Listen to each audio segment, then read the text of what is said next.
hari ini. Mudah-mudahan kalian selalu dalam lindungan Tuhan Yang Maha Esa dan kalian tetap dapat beraktivitas sebagaimana biasanya. Baiklah, pada pertemuan kali ini kita akan melanjutkan materi kita tentang sistem pencernaan pada manusia. Nah, pada pertemuan kali ini kita akan membahas tentang proses pencernaan pada manusia. Bagaimanakah proses terjadinya pencernaan pada manusia? Ayo kita simak video pembelajaran berikut ini. Makanan diproses di dalam tubuh melalui 4 tahap, yaitu ingesti atau proses memasukkan makanan ke dalam mulut, digesti atau pencernaan, absorpsi atau penyerapan, dan defekasi atau pengeluaran. Pada saat makanan masuk ke dalam mulut, proses pencernaan dimulai. Pencernaan merupakan proses memecah makanan menjadi molekul kecil sehingga dapat diserap oleh tubuh melalui pembuluh darah. Selanjutnya, molekul makanan dari darah masuk ke dalam sel melintasi membran sel. Molekul yang tidak digunakan dan dibutuhkan oleh tubuh akan dikeluarkan dari tubuh melalui sistem ekskresi seperti keringat dan urin. Makanan yang tidak tercerna berupa feses akan dibuang melalui anus. Proses ini disebut defekasi. Pencernaan makanan terbagi atas 2 macam, yaitu pencernaan mekanis dan pencernaan kimiawi. Pencernaan mekanis terjadi ketika makanan dikunyah, dicampur, dan diremas. Pencernaan mekanis salah satu contohnya terjadi di dalam mulut, yaitu pada saat makanan dihancurkan oleh gigi. Pada pencernaan kimiawi, terjadi reaksi kimia yang menguraikan molekul besar makanan menjadi molekul yang lebih kecil. Pencernaan kimiawi pada proses pencernaan biasanya dilakukan dan dibantu oleh enzim-enzim pencernaan, seperti enzim amilase pada mulut. Sistem pencernaan manusia terdiri atas organ utama berupa saluran pencernaan dan organ aksesori atau tambahan. Saluran pencernaan merupakan saluran yang dilalui bahan makanan yang dimulai dari mulut, kerongkongan, lambung, usus halus, usus besar, rektum, dan berakhir di anus. Lidah, gigi, kelenjar air ludah atau kelenjar saliva, hati, kantung empedu, dan pankreas merupakan organ aksesori yang membantu pencernaan mekanis dan kimiawi. Kelenjar pencernaan adalah organ aksesori yang mengeluarkan enzim untuk membantu mencerna makanan. Di dalam mulut terdapat gigi, lidah, dan kelenjar air liur atau saliva. Air liur mengandung mukosa atau lendir, senyawa yang berfungsi sebagai antibakteri, dan enzim amilase atau dikenal dengan enzim petialin. Enzim ini akan memecah molekul amilum menjadi molekul maltosa. Di dalam mulut terjadi pencernaan makanan secara mekanis dan kimiawi. Setelah melalui organ mulut, makanan yang berbentuk bolus akan masuk ke dalam tekak atau faring. Faring adalah saluran yang memanjang dari bagian belakang rongga mulut sampai ke permukaan kerongkongan atau esofagus. Pada pangkal faring terdapat katup pernafasan yang disebut epiglotis. Epiglotis berfungsi untuk menutup ujung saluran pernapasan atau laring agar makanan tidak masuk ke saluran pernapasan. Setelah melalui faring, bolus menuju esofagus atau kerongkongan. Otot kerongkongan berkontraksi sehingga menimbulkan gerakan meremas yang mendorong bolus ke dalam lambung. Gerakan otot kerongkongan ini disebut gerak peristaltik. Setelah dari esofagus, makanan masuk ke lambung. Di dalam lambung terjadi pencernaan mekanis dan kimiawi. Secara mekanis, otot lambung berkontraksi mengaduk-aduk bolus. Secara kimiawi, bolus tercampur dengan getah lambung. Getah lambung mengandung asam klorida atau HCl, enzim pepsin, dan enzim renin.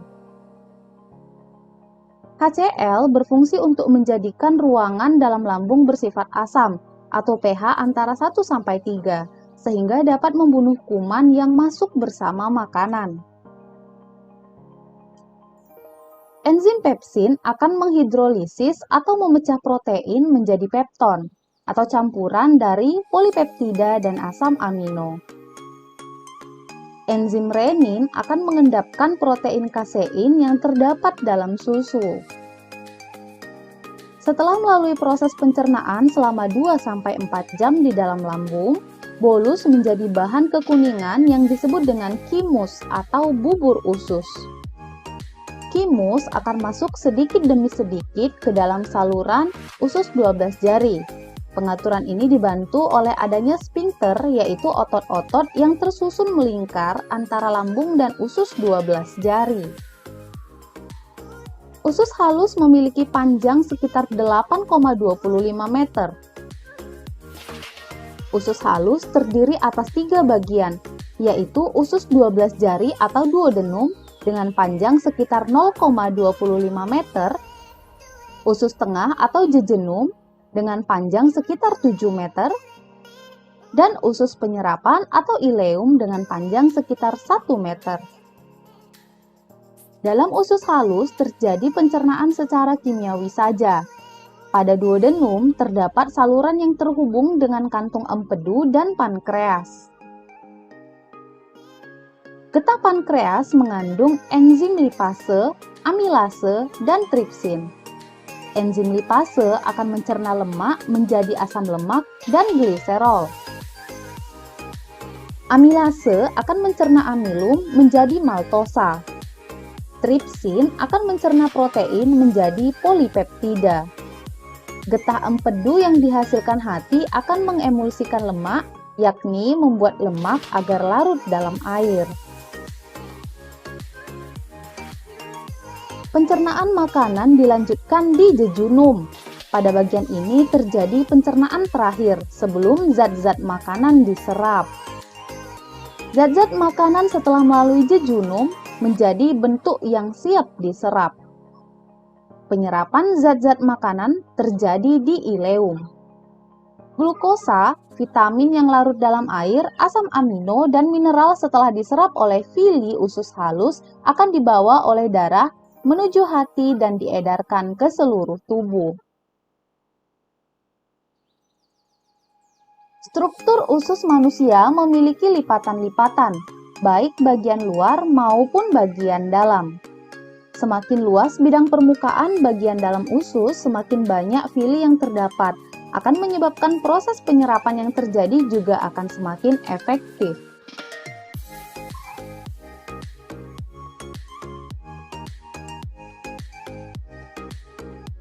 Usus besar atau kolon memiliki panjang kurang lebih 1 meter dan terdiri atas kolon ascendens atau naik, kolon transversum atau mendatar, kolon descendens atau menurun, dan berakhir pada anus.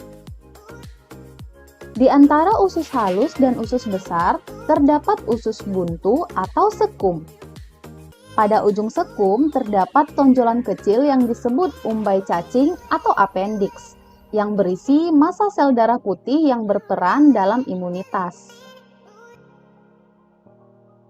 Bahan makanan yang sampai pada usus besar dapat dikatakan sebagai zat-zat sisa. Zat-zat sisa berada dalam usus besar selama 1-4 hari. Zat sisa tersebut terdiri atas sejumlah besar air dan bahan makanan yang tidak dapat dicerna, misalnya selulosa. Usus besar berfungsi mengatur kadar air pada sisa makanan. Bila kadar air pada sisa makanan terlalu banyak, maka dinding usus besar akan menyerap kelebihan air tersebut.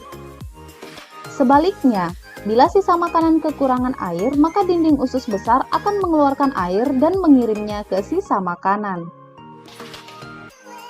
Di dalam usus besar terdapat banyak sekali bakteri Escherichia coli yang membantu membusukkan sisa-sisa makanan tersebut. Bakteri Escherichia coli mampu membentuk vitamin K dan B12.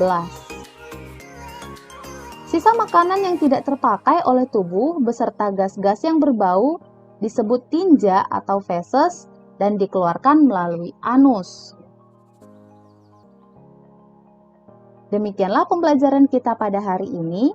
Jika ada yang tidak kamu pahami, boleh ditanyakan melalui kolom komentar. Mudah-mudahan apa yang disampaikan dapat kalian pahami. Sampai berjumpa pada pertemuan berikutnya. Terima kasih.